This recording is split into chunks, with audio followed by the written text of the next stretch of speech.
여러분들 갖고 있는 주보에도 제가 말씀을 수록했어요. 그래서 어, 성경책 보셔도 좋고 또 주보에 있는 것을 통하여 함께 또 본문을 읽으셔도 좋을 것 같습니다.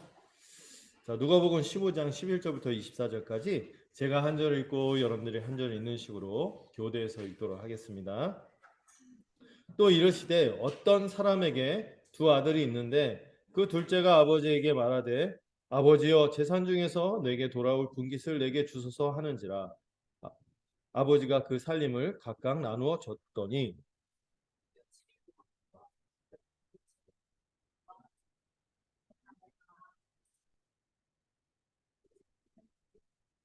다 없앤 후 그 나라에 크게 흉년이 들어 그가 비로소 궁핍한지라.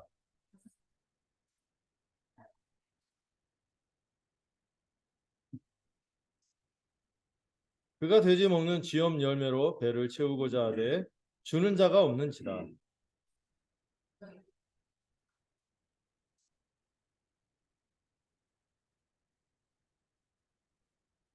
내가 일어나 아버지께 가서 이르기를 아버지 내가 하늘과 아버지께 죄를 지었사오니 지금부터는 아버지 아들이라 일컬음을 감당하지 못하겠나이다. 나를 품꾼의 하나로 보소서 하리라 하고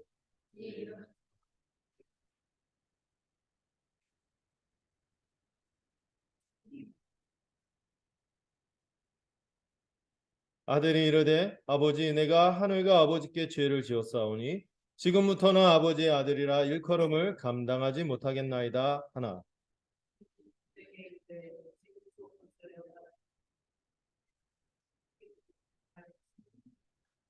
그리고 살진 송아지를 끌어다가 잡으라 우리가 먹고 즐기자.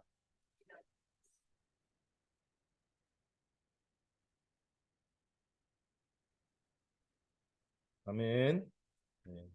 오늘 한 해를 마무리하고 새해를 시작하는 이 시점에 이 말씀을 같이 나누는 게 뜻깊다는 생각이 들었어요.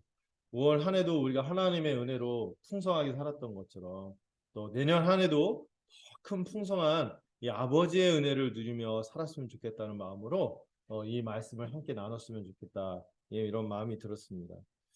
내년 이제 2023년이네요. 이제 좀 있으면 2023년이 되는데 새해 우리가 어떤 소망으로 살아갈까 할 때 내년 한 해는 우리 모든 성도들이 이 골방 기도의 은혜를 풍성하게 누렸으면 좋겠다. 이런 마음이 들었어요. 이 기도로 은혜를 누리는 우리 모두가 되기를 소망합니다.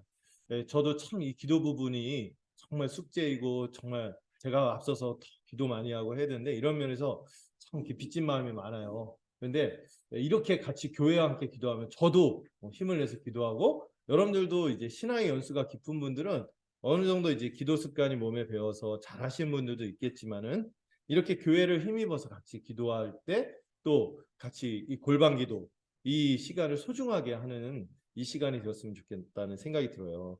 그래서 함께 정기적으로 매년 초반에는 이렇게 기도 훈련을 좀 집중적으로 하고 이 한 해를 이 골방의 축복을 풍성히 누리고 한 해를 힘있게 살았으면 좋겠다. 이게 정기적으로 이렇게 진행이 되면 좋겠다는 생각이 듭니다. 여러분 우리가 기도 생활 여러 가지 하잖아요. 뭐 옛날에는 그 수요 예배라고 하지 않고 수요 기도회 혹은 또 금요 기도회라고 할 만큼 주중에도 이렇게 은혜에서 끊어지지 않게 살려고 이렇게 애를 썼죠. 근데 이렇게 와서 함께 기도하는 것도 중요하지만 개인적으로 하나님께 은밀하게 나아가서 산상수훈에서 배웠죠. 이 골방 기도를 드리는 게 굉장히 중요합니다. 예, 아무도 보지 않을 때 하나님 앞에서 긴밀하게 하나님 앞에서 나가서 인격적으로 교제하고 그 자신의 인생을 삶을 드리고 맡기며 이 살아가는 기도가 그 삶 속에 없다면은 문제가 있는 거죠. 그래서 너무 유익하고 귀한 것을 못 누리게 되는 것이죠. 예, 제가 이렇게 매년 하는 이제 기도를 강조하면서 이렇게 하니까 또 이렇게 오해하시면 안 됩니다. 목사님 이제 말씀은 놓고 기도 목회로 가려는구나. 예, 이러면은 이제 저하고 관계를 끊자는 얘기죠. 예, 그런 건 아니고 여러분들이 얼마나 말씀을 사랑하고 귀히 여기지 압니다. 다만 모두가 이 말씀의 기초 위에 또 골방 기도의 보화까지 이 풍성히 누렸으면 좋겠다는 생각으로 이 말씀을 좀 같이 누렸으면 좋겠어요. 우리가 이 기도할 때 어떻게 기도할 수 있고 기도하게 할까요? 이걸 생각할 때 가장 중요한 것은 우리가 기도하는 그 분, 우리가 기도하는 그 하나님이 우리의 뭐가 되신다? 아버지가 되신다는 것을 잘 알아야 한다는 것이죠. 그럴 때 우리는 기도할 때 기대하는 마음으로 나아가고 즐겁게 나아가고 계속해서 기도하게 되는 것이죠. 우리가 왜 기도하지 않는가 이렇게 가만 들여다보면 저도 가끔 기도가 잘 안 나올 때가 있잖아요. 기도가 잘 안 될 때가 있는데 그때 이제 기쁘지도 않고 기대가 안 되는 거죠. 그리고 내 상황도 기도해봐야 안 나아지는 것 같아요. 나아지지 않는 것 같아요. 기도가 안 되는 것이 아니라 솔직히 들여다보면 이 기도하는 게 왠지 의미 없어 보이고 싫어지는 것이죠. 허공에다가 말하는 것 같고 어떨 때는 기도하면서도 마음이 힘들 때가 있는 것이 사실입니다. 왠지 그런 마음이 드는 거예요. 하나님이 별로 들어주실 마음이 없는데 내가 그냥 억지로 막 설득하는 결과를 하나님께 받기 위해서 응답을 받기 위해서 하나님께 막 보채고 설득하는 기분이 드니까 왠지 이게 힘들고 그런 거죠. 이런 마음이 드는 거예요. 하나님에게 더 급하고 너무 중요한 일이 많은 것 같은데 내 이런 개인적인 사정은 알아주시겠냐 이 말인 것이죠. 그래서 서원기도 같은 것을 하기도 해요. 왜냐하면 그냥 기도하면 안 들어줄 것 같으니까 서원기도 뭔지 아시죠? 뭘 걸어놓고 하는 거죠. 주님 이걸 들어주시면 제가 이거를 하겠습니다 하면서 서원기도를 해요. 하나님 내 급한 문제 이것만 들어주시면 제가 뭘 하겠습니다. 많이 해봤던 그 익숙한 문제 아닌가요? 여러분 기도할 때 그럴 때가 있잖아요. 이렇게 말할 때가 있거나 또는 그런 분들 있죠. 소위 영빨이 있는 사람. 영빨이 좀 하이 컨디션인 것 같은 분들 있잖아요.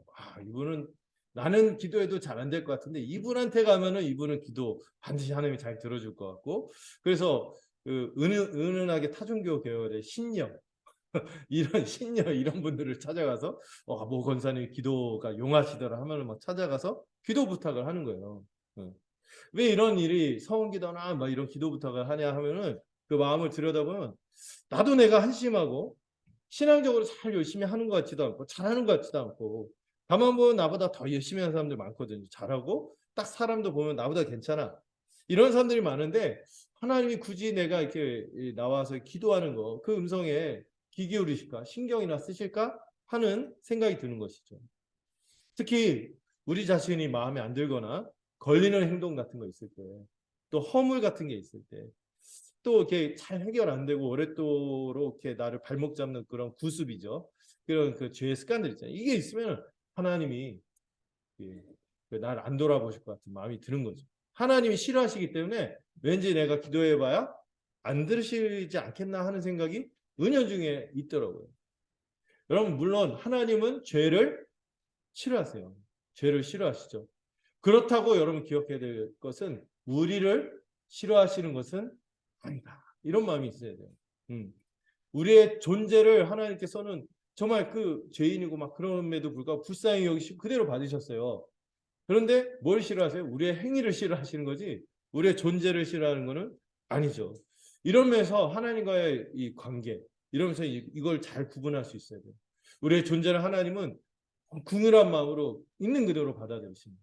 다만 우리가 가끔 이렇게 하는 행위들을 하나님이 싫어하시죠. 예를 들어서 이 부모 자식 간의 관계가 그렇지 않겠어요? 자식이 아무리 좀 무도하게 굴고 못되게 굴고 막 그러더라도 관계는 끊어지지 않고 또 이 자녀가 언제나 이 부모한테 요구하거나 필요를 하면은 언제든지 그 부모는 자녀에게 마음을 열고 이게 한 짓이 있는데도 불구하고 이게 베풀려고 하잖아요. 우리 하나님이 더 그렇지 않겠습니까? 이런 마음이 들 때 저는 기도할 수 있지 않을까 하는 생각이 듭니다. 여러분에게 이제 하나님이 어떤 분인가? 올 한해 마무리하고 새해를 우리가 시작할 때 중요한 질문이죠. 우리에게 하나님, 나에게 하나님은 어떤 분인가? 이 생각이 우리의 신앙생활, 또 이 신앙생활에 또 우리가 힘써야 되는 이 기도 생활을 좌우하는 것이 이 생각입니다. 하나님이 내게 어떤 분인가? 여기에 대한 여러분들 잘못된 이미지나 마음에 그런 것들이 있으면은 이게 굉장히 장애물이 되고 힘든 것이죠. 그러면서 우리 주님이 오늘 이 두 아들 또 아버지의 비유를 통해서 우리가 하나님에 대해서 어떤 생각을 가져야 하는지를 교훈하고 계신 것입니다. 비유로 교훈하시는데요. 여러분 11절을 보면은 주보 보시면서 해도 되고 성경 봐도 돼요. 예.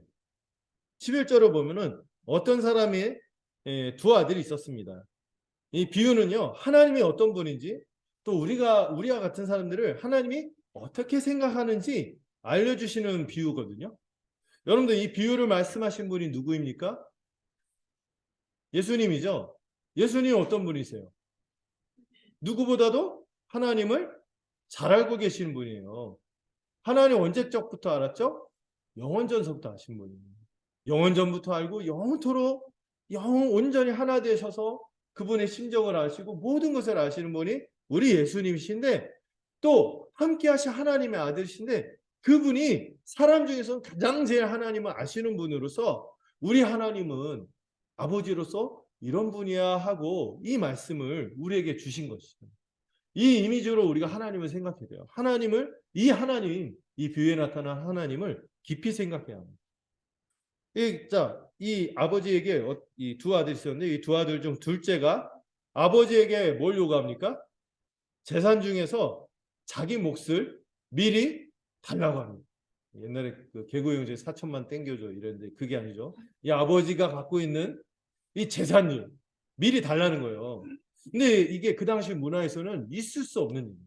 이건 불효도 불효가 아주 그냥 폐륜나 무도한 발언이죠. 뭔 말이냐면 아버지의 유산을 미리 달라는 거예요. 보통 아버지가 죽기 전에 절대 유산을 분배하는 일이 없거든요. 당시 문화에서는 생각할 수도 없는 일이죠. 근데 이 아들이 아버지에게 뭘 요구한 거냐? 아버지 죽었다 치고 미리 저한테 유산 주세요. 이런 요구를 하는 거죠. 아주 불경하고 차마 말로 할 수 없는 아주 모욕적인, 아주 무참한 모독적인 요구를 이 둘째 아들 아버지에게 한 것입니다. 아버지 죽었다 셈치고 당장 저한테 그 유산 주세요. 이런 거죠. 이 둘째가 보면은 결혼을 안 했거든요. 그 당시 유대 남자가 한 20살 이상 되면 거의 결혼을 했기 때문에 결혼하지 않은 거 보니까 이제 무서울 게 없는 10대인 것 같아요. 막 나가는 거 보니까 10대죠. 예. 그리고 이 아들이 어떻게 합니까? 13절 보니까 며칠이 안 되자 곧바로 재물을 싹 다 챙겨서 먼 나라로 가서 허랑방탕하다 이런 말이 나오는데요. 재산을 낭비했다 이런 표현이 나오는데, 이 아들이 유산을 요구한 이유가 뭡니까? 한 몫을 챙기고 또 한편에서는 아버지와의 관계를 끊으려고 합니다. 예. 아버지의 관계를 끊으려고 합니다. 그리고 왜? 자기 마음대로 살아보려고. 그렇게 한 거죠. 여러분, 이 부모로서 이런 말을 듣는 거는요, 상상하는 것조차도 고통스러운 거죠. 그 얘기를 듣고 그 아들을 보는 것 자체도 얼마나 고통스러울까요? 예. 여러분, 우리 부모들도 사람이라 실수도 많고 연약하지 않습니까? 그렇더라도 이 자녀를 위해서 수고하고 또 자녀를 향한 이 마음은 애틋하고 헤아릴 수 없이 깊은 것이죠. 제가 한번 얘기한 적이 있었는데, 자녀에게 성장기에서 자녀가 완전히 독립할 때까지 드리는 재산의 액수가 한 명당 4억, 4억 정도 든대요. 가히 돈 먹는 하마라고 할 수 있죠. 그 자녀한테 그렇게 안 하면은 더 자기에게 어떤 기회가 더 누릴 수 있는 게 많은데, 이 자녀라는 것 때문에 그냥 자기 인생이 소진되는데도 그냥 막 해요. 그래도 아깝지 않고 그냥 그저 자녀가 잘 되기를 바라는 것이죠. 돈만 듭니까? 마음고생은 어떤가요? 예. 여러분들 그 보면은 저하고 아내가 좀 젊은 게 그래도 자녀가 없어서가 아닌가 이런 생각이 들어요. 자녀 키우면서 마음고생이 어땠습니까? 빛나던 얼굴이 막 탱탱하고 막 빛나고 화장도 필요 없어. 막 그랬었는데 이 주름과 그늘이 어느새 막 내려앉고 하지 않습니까? 이 부모라서 자녀에게 기울이고 삶을 견디다 보니까 이런 흔적들이 우리에게 있는 거죠. 이 자녀만 없으면 여유도 있고 좀 더 젊게 살았을 텐데. 예. 그래도 자녀가 잘 되는 것만으로 충분한 것이죠. 그런데 이 아버지가 어떻습니까? 이런 얘기를 들었어요. 아버지 죽었다 셈치고 저한테 유산 다 주세요. 저에게 돌아올 유산 미리 주세요. 이런 얘기를 듣는데 이 둘째 아들에 대해서 어떻게 합니까? 아무 말도 못해요. 아무 말도 못해요. 어떤 맥락인지 모르지만 아픔이 있지만 정말 말하지 못하고 그냥 그 아들의 요구대로 해줍니다. 그 요구를 다 들어주는 거죠. 근데 여러분 보면은요, 이 둘째만 주는 것이 아니라 그 12절을 보면은 그 살림을 각각 나눠줬다는 거 보니까 둘째만 줄 수 없는 거예요. 그래서 이 첫째 아들 뒤에 나오지만은 그 얘기는 오늘 안 할 텐데 이 두 아들 모두에게 유산을 다 미리 나눠줘 버립니다. 여러분 그런 말 있지 않아요? 어떤 부모들이 나이 드신 분들이 그런 얘기하죠. 절대 재산을 죽을 때까지 움켜쥐고 있어야 된다고. 재산 줘버리면은 자녀들이 대우를 안 한다고 부모를. 그래서 절대 안 쓰지 말고 죽고 나서 유산을 줘야 된다. 막 이런 얘기를 하거든요. 재산 미리 줘면은 홀드한다는 거죠. 그런데 이 끝까지 자녀들에게 대우받으려면 그래야 되는데도 불구하고 이 아버지는요. 이 유산을 주는 것은요. 자기가 죽은 것처럼 여기는 거예요. 자기가 죽은 것처럼 여기고 그저 자기 권리를 다 포기하고 자녀에게 이 유산들을 각각 나눠줬습니다. 자, 그리고 보면은 이 둘째 아들이 13절 보면 그 후 며칠이 안 돼요. 이런 말이 나와요. 이 며칠이 안 되어서 재산을 싹 다 챙겨갔는데요. 여러분 이게 재산이 뭐만 있습니까? 재산이 두 종류가 있죠. 동산과 부동산이 있어요. 동산은 막 갖고 다닐 수 있는 거, 부동산은 못 갖고 다니는 거 뭐예요? 집, 땅, 뭐 이런 거죠. 집문서, 땅문서, 막 그리고 농장, 뭐 이런 거 아니겠어요? 이런 건데 여러분 이 땅을 팔고 값을 받는데 여러분들 그 시간이 얼마나 걸립니까? 거래해야 되고 막 근데 그 시간이 걸리는데도 이 아들 며칠이 안 돼서 이거 다 해쳐 버렸어요. 땅을 팔고 값을 받는데 시간이 걸리는데도 이게 금방 며칠이 안 돼서 했다는 거는 두 가지 혐의가 있는데 뭐죠? 첫 번째는 아예 미리 계획을 철저히 한 거예요. 이게 받기만 하면 그냥 모든 걸 이제 현금화 해갖고 이제 하려고 철저히 준비해갖고 그냥 신속하게 하거나 아니면은 얘가 아무래도 10대니까 아무 생각 없이 그냥 철이 없으니까 돈 되는 대로 뭐 닥치는 대로 막 팔고 현금화 한 것이죠. 그리고 그 13절 보시면 어디로 갔어요? 먼 나라에 갔대요. 먼 나라. 먼 나라로 갔다는 것이죠. 그런 얘기가 있더라고요. 그 어떤 그 젊은 부부들이 일부러 아파트 이름을 영어 어려운 이름으로 시간 대로 갔는데 못 찾아오고 부모가 먼 나라 갔다는 게 뭐예요? 부모가 찾지 못하도록 아버지가 찾지 못하도록 관계를 끊기 위해서 이렇게 먼 나라로 간 거예요. 그리고 어떻게 삽니까? 허랑방탕하게 살아.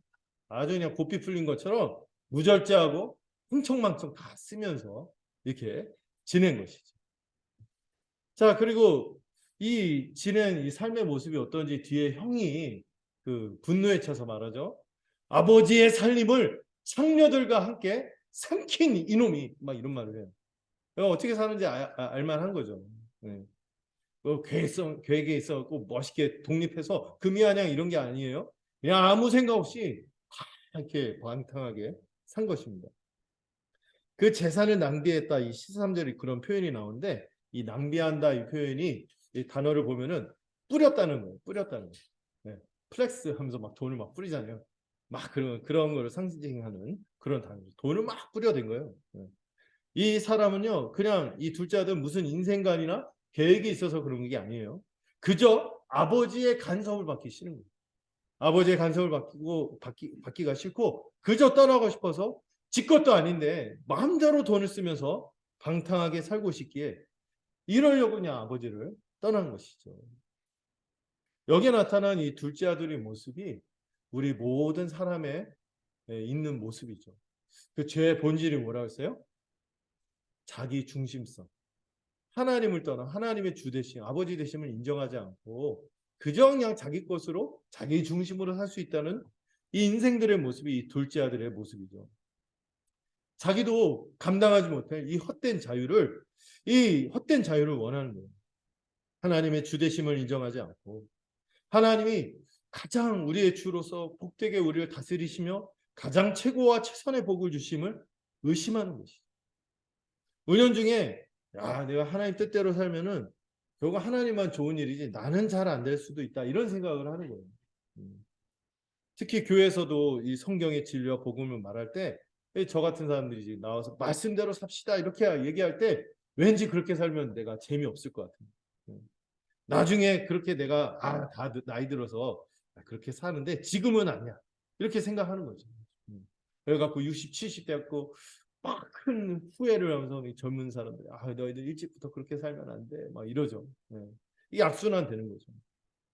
하나님의 뜻대로 사는 거는 하나님만 좋지 자기한테는 안 좋을 수 있다는 생각. 이런 하나님에 대한 깊은 불신이 깔려 있는 것이고. 그래서 이 마음껏 살고 싶다는 둘째 아들 같은 마음이 이 죄인인 사람의 마음에는 어느 정도 다 깃들어 있는 것이죠. 결국 이 아들은 어떻게 되었습니까? 자기 마음대로 산 결과가 무엇입니까? 이 14절에 보면은요, 첫 단어가 웃기죠? 다 없앴대요. 없앴대요. 이 표현이 참 재밌었는데, 다 없앴대요. 그 많던 재산을 다 없앴대요. 거기다가 그날에 뭐가 들었어요? 크게 흉년이 들었어요. 이걸 내후외환이라고 하죠. 나는 이제 가진 게 하나도 없는데 밖에 도울 만한 환경이 없어. 나라가 완전 IMF를 뺨칠 정도로 스태그플레이션 막 이런 게 오는 거죠. 막 와서 완전히 어떻게 살 수가 없는 거예요. 완전히 궁핍한 사람이 되었습니다. 아무것도 없는 거예요. 그리고 여러분 15절을 보면은 이 둘째 아들의 상황이 최악으로 다다릅니다. 먼 나라 이방에서 의지할 사람도 하나도 없는데 완전히 망한 거예요. 완전히 망해서 어떻게 해요? 그 약간 그 유대인들한테는 약간 그 선민의식이 있잖아요. 그 이방인을 약간 어수히 여기는데 그 이방인에게 돈을 쓰면서 유세 부리는 삶은 없고 이제 이방인에게 비굴하게 붙어서 갑질당하면서 이 붙어서 사는 모습이 나오는 거죠. 그리고 하는 일도 뭐냐면은 뭘 했어요? 돼지를 돼지를 친 거죠. 여러분 가끔 이제 휴게소 같은 데 가면은 막 냄새가 지독할 때가 있어요. 그 왜 그러냐 물어보면 축사에서 나는 냄새 있잖아요. 이게 얼마나 지독한지 여기 멀리 있는 휴게소까지 냄새가 나갖고 막 견딜 수 없는 그런데 이 여러분 이 축사에서 일하는 것만 해도 얼마나 냄새나고 힘드니까 더럽고 냄새나는 일이죠. 그런데요 유대인에게는요 이게 상상도 못할 이 토할 만한 역겨운 일이었어요. 왜? 돼지는 어떤 짐승? 부정한 짐승 중에서도 거의 상위 랭크되어 있는 랭킹으로 자리 잡은 동물이 돼지거든요. 돼지와 함께 하는 것 자체, 돼지고기 절대 안 먹잖아요. 돼지 자체가 부정한 짐승이기 때문에 지금 이 사람이 처한 상황은 아주 토가 나올 정도로 비참한 상황인 것이죠. 여러분 가끔 그 어른들이 그 젊은 세대를 이제 경고할 때 여러분들 지금 열심히 살지 않으면 더울 때 덥게 일하고 추울 때 춥게 일한다. 손이 다 튼다. 제가 한번 제 옛날에 방황하던 제자를 주유소에서 본 적이 있거든요. 그막 헐만 기름때 가득한 옷을 입고 막 주유를 하는데 막 손이 다 텄어. 내가 알아보고 깜짝 놀라고 마음이 아프더라고요. 이렇게 그렇게 된 거죠. 이 아들이 이 일을 하고 싶은 게 아니죠. 하고 싶은 일을 하는 게 아니라 하기 싫은데 살기 위해서 하는 거예요. 그런 일을 하지 않고는 자기 상황이 살 수가 없는 거예요. 여기서 또 일하면 어떻게 됩니까? 보통 사람들과 어울릴 수가 없어요. 냄새 난다고 격리시키죠.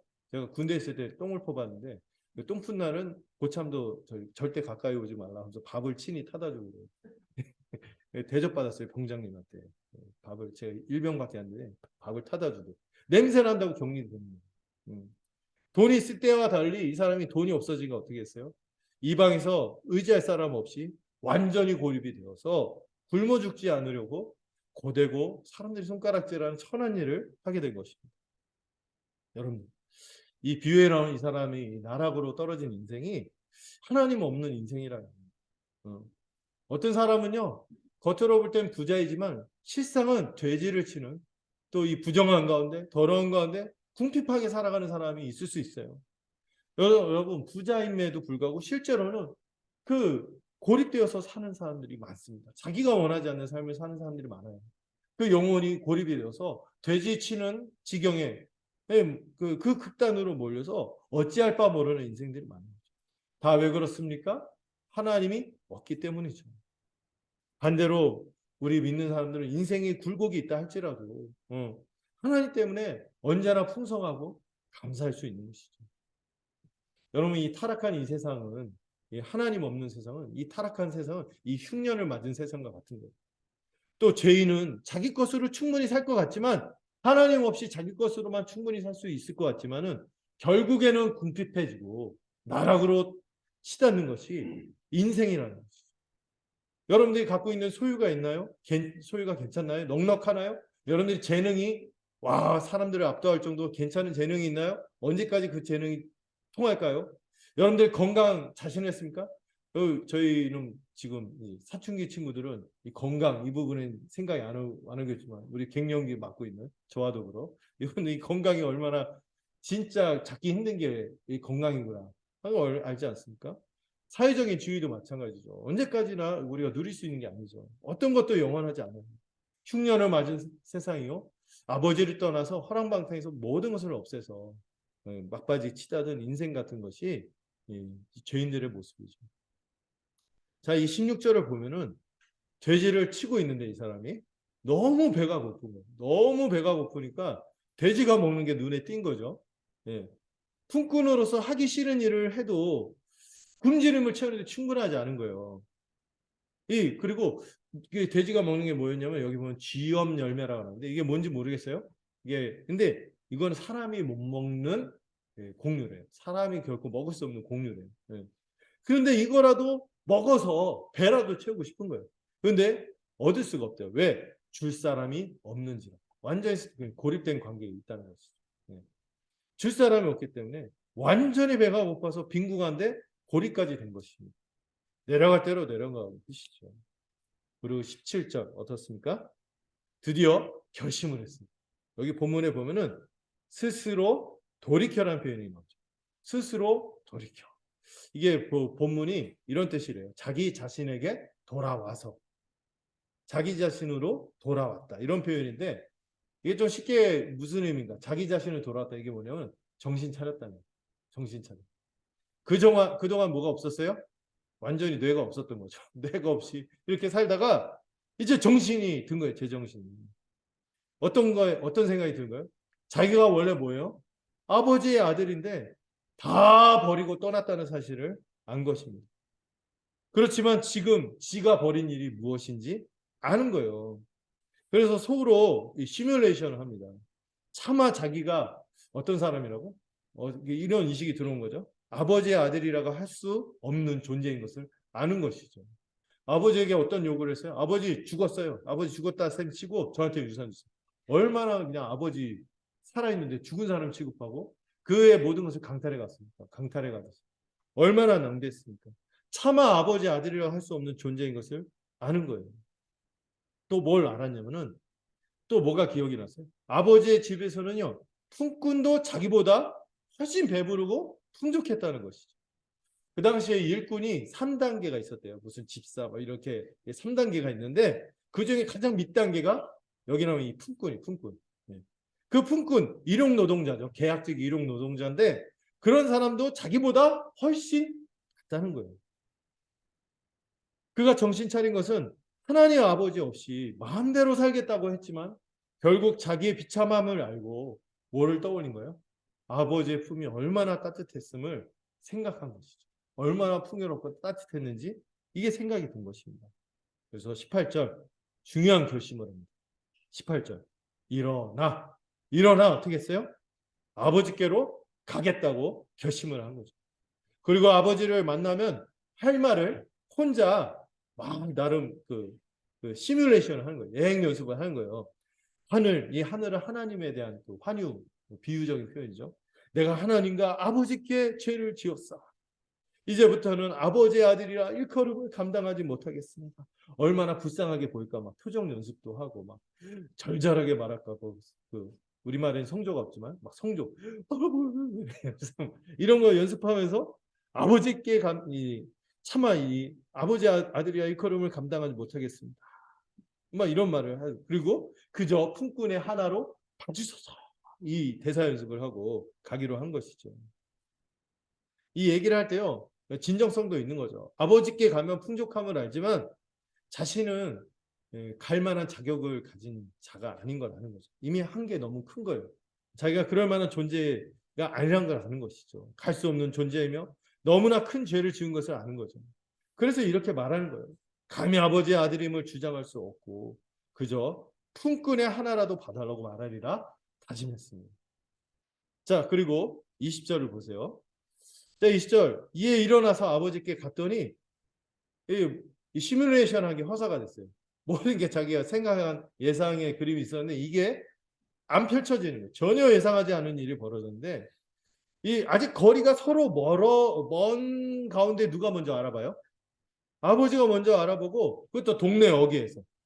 동네 어귀에서 먼저 알아보고, 누가 먼저 달려갑니까? 아버지가 아들에게로 막 달려가요. 뛰어가요. 이 아들은요, 지금 그 옛날에 그 철없던 그 아들의 모습인가요? 완전히 행색이 초라해져. 거짓골이 돼갖고. 돼지를 치고 냄새나고 막 얼마나 옷도 막 거의 다 맨발이었던 것 같아요. 막 발은 다 부르트고 먼 나라에서 왔으니 발은 다 부르트고 완전히 변장 수준으로 완전히 초라해졌을 거예요. 근데 아버지가 멀리서 언제나 저제나 자기 아들이 돌아올까 이렇게 생각을 바라보다가 보자마자 그냥 먼저 뛰어간 거예요. 못 알아볼 만한 그 행색을 보면. 예. 여러분 그 제가 보면 그 옛날 그 중학생, 고등학생이 졸업식 가면은요, 딱 뒷모습 보게 되잖아요. 졸업식 딱 서 있는데 알아볼 수 있나요? 이상하게 그 교복인가 다 검은색 패딩에 똑같은 헤어스타일이 뒤통수가 다 똑같아. 근데 신기하게 엄마 아빠는 자기 자녀가 누군지 딱 집어내. 쟤다 쟤예요. 딱 집어내. 어떻게? 근데 그게 부모인 거죠.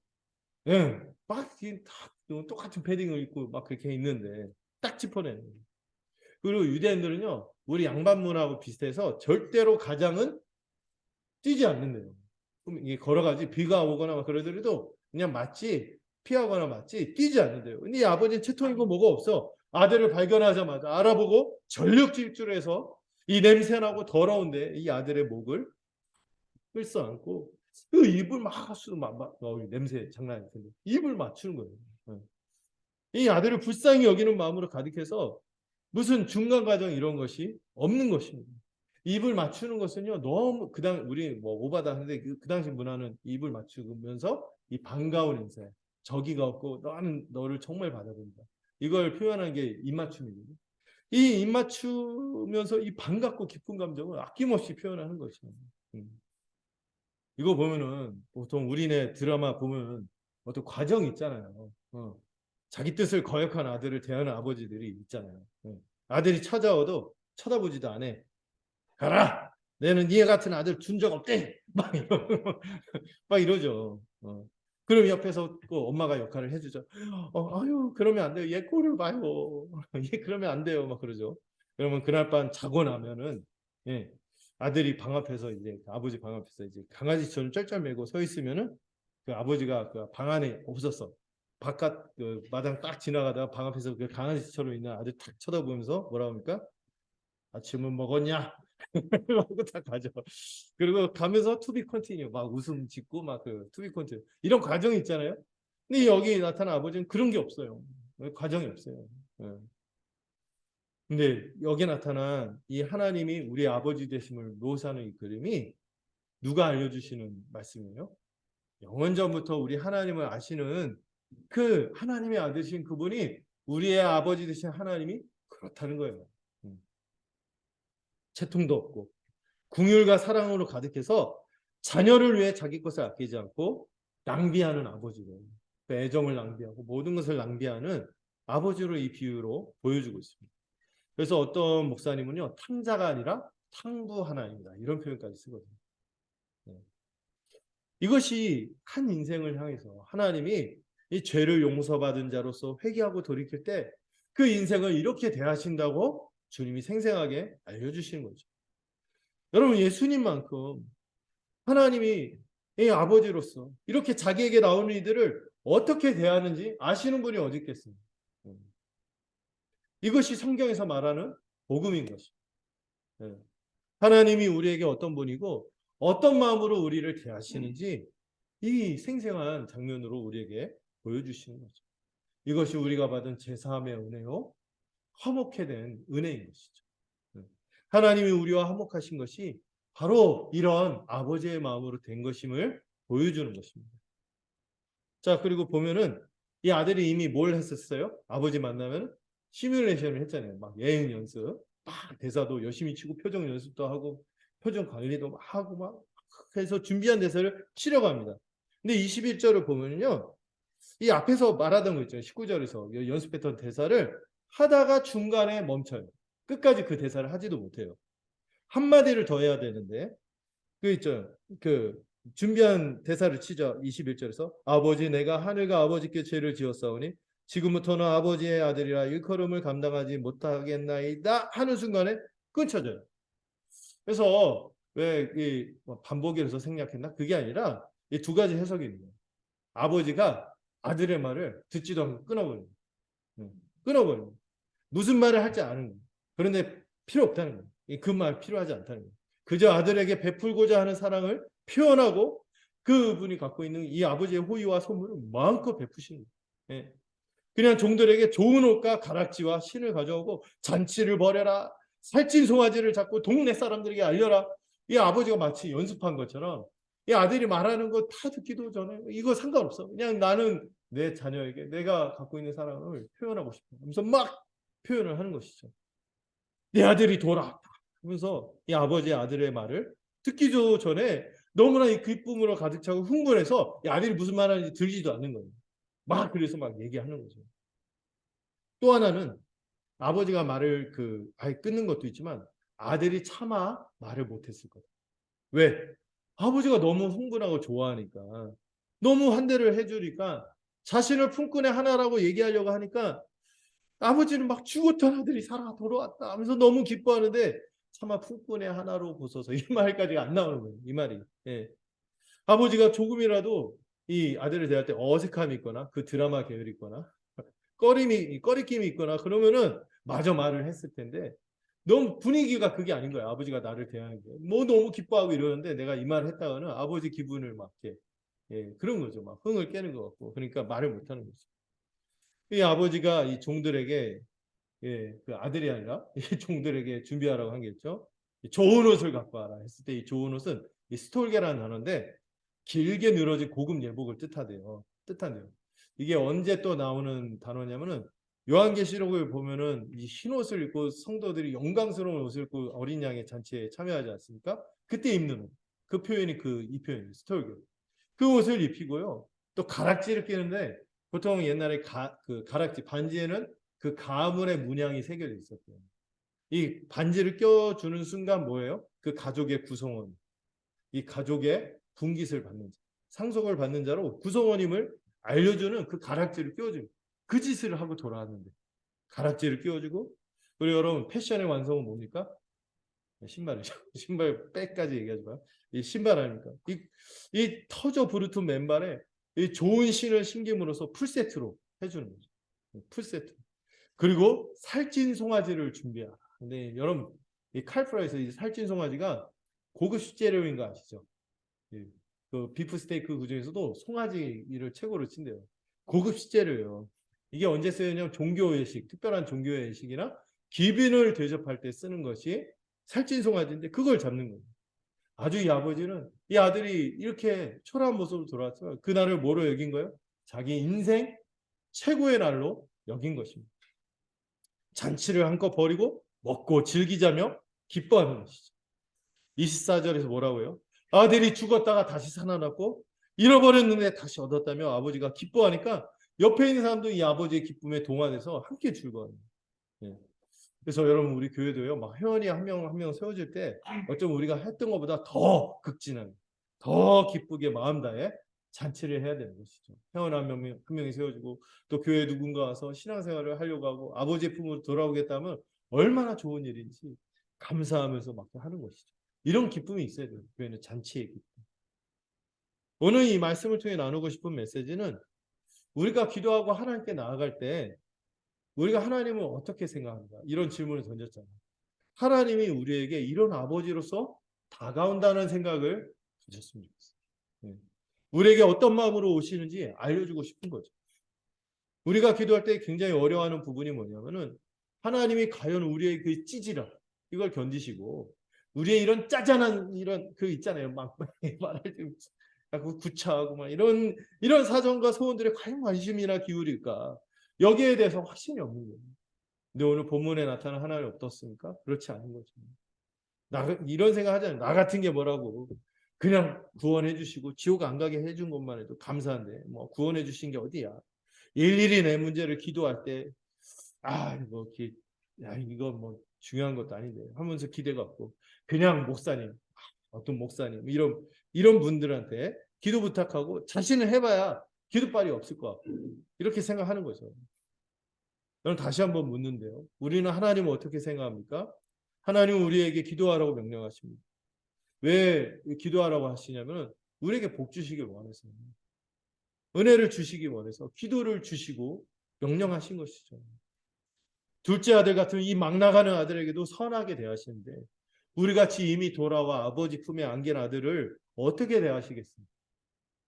이를 아는 순간 주님이 가르쳐 주신 주기도문의 첫 문장이 뭐예요? 타테르. 아버지, 아버지 하면서 나아가는 기도는 정말 신자로서 할 수 있는 가장 큰 축복이요, 가장 큰 은혜의 통로인 것입니다.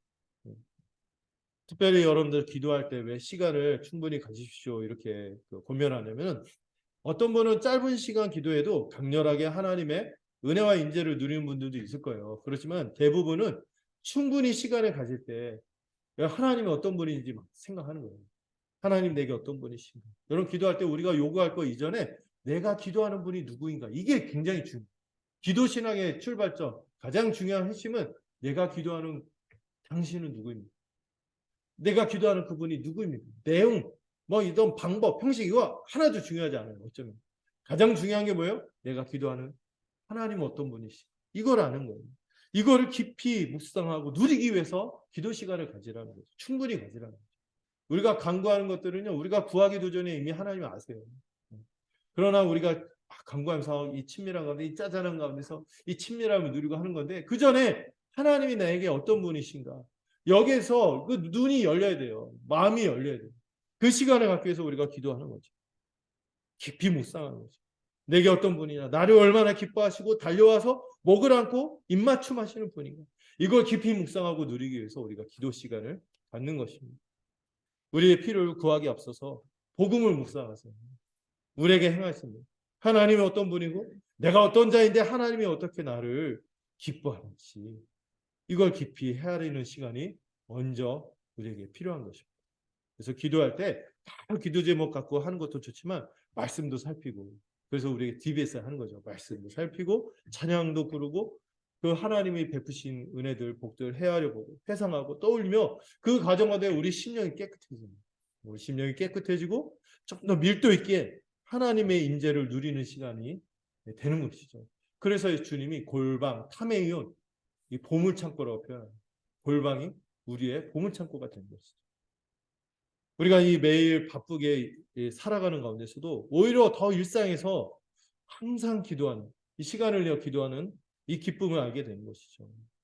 우리가 예수님을 통해서 주어진 죽었다 다시 살아난 이 새 생명으로 이 누리는 이 새로운 삶, 또 아버지로서 하나님이 주시고자 하는 이 새로운 인생, 우리의 삶, 또 하나님께서 우리에게 허락하신 이 영광스러운 이 복된 세상을 한껏 받아들일 때 그때 기도가 되어지는 것입니다. 이 특권을 누리면은요, 우리가 이 기도할 때 정말 자발적으로 주를 위해 살고 싶은 마음이 막 가득할 거예요. 뭐 하자 할 때 막 어떻게 하면 빠져나갈까 이런 생각이 어떻게 들어요. 이렇게 달려오시는 아버지, 모든 걸 행하시는 아버지인데 좀이라도 내가 더 헌신하지 않으면 안 되는 거죠. 아버지를 아니까 너무 송구스럽고 너무 감사하고 하니까. 그리고 아버지가 싫어하시는데 내가 옛날에 그렇게 참혹한 그거 했는데 다시 그 짓을 한다고요? 죄가 싫어지는 거죠. 아버지가 이미 베푸신 은혜를 알기 때문에 너무 죄송한 거예요. 감히 죄를 짓는 거를 즐거워할 수 있겠습니까? 그런 의미에서 우리가 이 복음적으로 기도하는 것을 배우는 우리 내년 한 해가 되기를 소망합니다. 그리고 이 기도를 믿으세요. 그리고 우리가 더 기도의 은혜를 누리게 해달라고 함께 기도하는 여러분이 되시기를 간절한 마음으로 축원드립니다. 기도하겠습니다. 하나님 아버지, 내년 한 해를 기도의 은혜로 충만한 한 해가 될 수 있도록 주께서 친히 함께 하시고 역사하여 주시옵소서. 우리가 기도하고 하나님의 임재를 누리며 우리에게 달려와서 더럽고 냄새나는 우리일지라도 목을 어긋맞고 입을 끊임없이 맞추며 가장 좋은 것으로 우리를 채우시고 잔치의 기쁨을 버리시는 우리가 기도의 자리에 나올 때마다 하나님 우리를 그렇게 대하심을 기억하며 즐겁게 기도에 임하고 정말 그 기도의 시간을 소중하게 여기는 우리 모두가 되도록 붙들어 주시옵소서. 내년 한 해 우리 주 예수 그리스도로 말미암아 우리에게 베푸신 이 십자가 은혜, 이 놀라운 은혜로 우리의 아버지가 되신 하나님을 더 깊이 아는 한 해가 될 수 있도록 주께서 함께 하시고 인도하여 주시옵소서. 모든 것을 주님께 의탁하고 예수 그리스도의 이름으로 기도드렸습니다. 네. 우리 함께 찬송가 545장 찬양하도록 하겠습니다.